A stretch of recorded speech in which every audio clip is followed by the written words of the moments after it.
Selamat pagi teman-teman, Prof. Ida dan juga Bu Panca. Terima kasih untuk kesempatan yang diberikan kepada kami kelompok 2. Di sini ada saya, Livia Unike Paut, dan juga Evi Sofianingsi. Kami dari kelompok 2 akan mempresentasikan makalah yang telah kami buat dengan judul Sosiolinguistik dan penerapannya dalam pembelajaran bahasa di sekolah dasar. Yang melatar belakangi pembuatan makalah kami adalah yang pertama, karena bahasa dan masyarakat adalah satu kesatuan yang tidak bisa dipisahkan. Di mana ada bahasa, di situ ada masyarakat, dan begitu pun sebaliknya. Bahasa mengambil peranan penting dalam segala aspek kehidupan, salah satunya dalam pembelajaran bahasa di sekolah dasar. Oleh karena itu, dalam inovasi-inovasi pembelajaran bahasa di sekolah dasar dapat menggunakan konsep hubungan bahasa dan masyarakat atau sosiolinguistik. Baik, dalam presentasi kami hari ini, kita akan sama-sama membahas yang pertama, hakikat sosiolinguistik, yang kedua, konsep sosiolinguistik dalam pembelajaran, yang ketiga, manfaat sosiolinguistik dalam pembelajaran, dan yang keempat, peran sosiolinguistik dalam inovasi pembelajaran. Baik, kita akan mulai dengan pembahasan pertama, yaitu hakikat sosiolinguistik.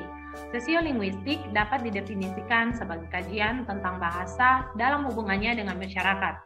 Sosiolinguistik sebagai suatu kajian yang tidak hanya sebatas melihat bagaimana bahasa di tengah masyarakat, namun juga dapat diterapkan dalam berbagai aspek.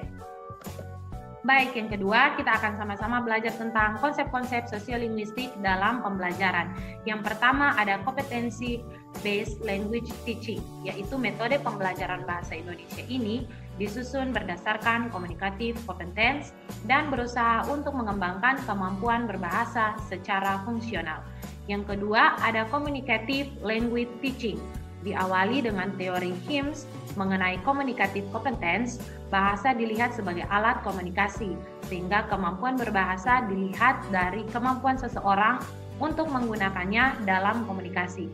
Menurut Himes, kompetensi komunikatif meliputi keseluruhan pemahaman tentang sistem bahasa beserta penerapannya dalam komunikasi real. Yang ketiga yaitu natural approach. Prinsip dasar dari natural approach sama dengan communicative approach, yaitu melihat bahasa sebagai alat komunikasi yang wajar. Prinsip dari natural approach adalah pengembangan kompetensi bahasa target dengan proses akuisisi bahasa secara natural.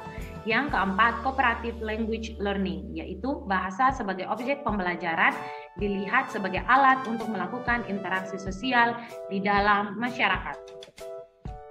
Baik, untuk pembahasan selanjutnya akan disampaikan oleh Evi. Pembahasan selanjutnya yaitu manfaat sosiolinguistik dalam pembelajaran bahasa Indonesia. Sosiolinguistik memberikan pengetahuan bagaimana cara menggunakan bahasa.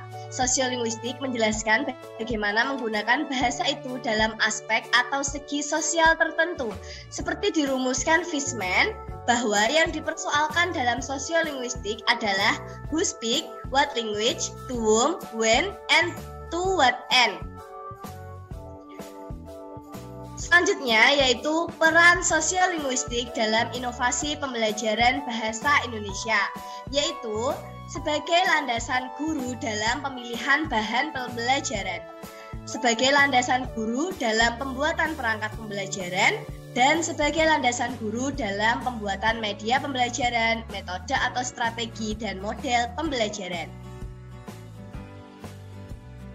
Jadi, peran sosiolinguistik, guru bisa menerapkan budaya lokal dalam proses pembelajaran. Contohnya dengan pemilihan teks bacaan yang berasal dari cerita rakyat setempat. Guru juga dapat menggunakan bahasa santai atau bahasa akrab ataupun bahasa sehari-hari yang biasa peserta didik gunakan. Pemilihan bahan ajar, media pembelajaran, model, metode, atau strategi dapat disesuaikan dengan kondisi peserta didik, yakni bagaimana lingkungan peserta didik, bagaimana bahasa, budaya, dan karakter peserta didik. Membantu guru untuk memahami bahwa dalam pembelajaran, guru mengajarkan apa yang dibutuhkan peserta didik, bukan mengajarkan semuanya. Jadi kesimpulan Presentasi kelompok 2 adalah dalam proses pembelajaran bahasa di sekolah dasar tentunya harus disesuaikan dengan kondisi peserta didik. Penggunaan bahasa yang dipakai harus disesuaikan dengan jenjang sekolah dasar. Bahasa seperti apa yang harus dipakai dan bagaimana cara penyampaiannya pada peserta didik harus benar-benar diperhatikan. Kemudian tidak bisa dipungkiri bahwa peserta didik bukan hanya berada pada lingkungan sekolah saja, mereka juga berinteraksi dengan masyarakat luas yang mempengaruhi mereka dalam pemahaman dan pemakaian akan bahasa.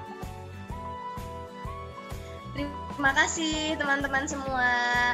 Mohon maaf bila dalam presentasi kelompok 2 terdapat kesalahan. Apabila teman-teman ingin bertanya atau memberikan kritik dan saran, bisa disampaikan pada Zoom meeting perkuliahan inovasi pembelajaran bahasa sekolah dasar atau diskusi di Elena.